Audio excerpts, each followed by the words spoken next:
لو ميه العربيه عندك نقصت او لو عايزه تقيسيها وتطمني عليها قبل مشوار سفر، تعالي اقول لك تعملي ده ازاي. انا طارق صلاح وده الجراج. مبدئيا هتفتحي الكبوت بتاع العربيه، هتلاقي فيه دراع في الجنب كده هتشديه، هتلاقيه دايما ناحيه باب السواق او في التابلو من تحت ومرسوم عليه رسمه الكبوت. وساعات في عربيات بتحتاجي تشدي الدراع ده مرتين عشان الكبوت يفتح. بعد كده هتدخلي ايدك من تحت الكبوت، او لو بصيتي من تحته كده هتلاقي فيه دراع بيتشد للجنب او لفوق عشان يفتح اللوك بتاعه.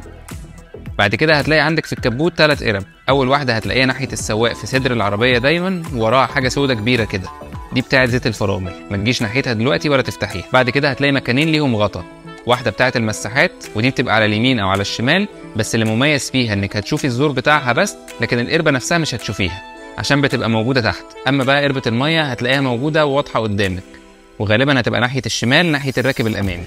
هتلاقي موضح عليها مستوى المينيمم والماكسيمم، والمفروض الميه ما تقلش عن العلامه اللي تحت ولا تزيد عن العلامه اللي فوق. لو الميه ناقصه هتفتحي القرب، بس خلي بالك لازم العربيه تبقى بارده تماما، يعني تكون راكنه بقالها ساعه على الاقل. فهتفتحي القربه وبعدين تدوري العربيه وتزودي ميه، وبعد كده تقفلي القربه وتتاكدي انها اتقفلت للاخر وعملت التكه دي.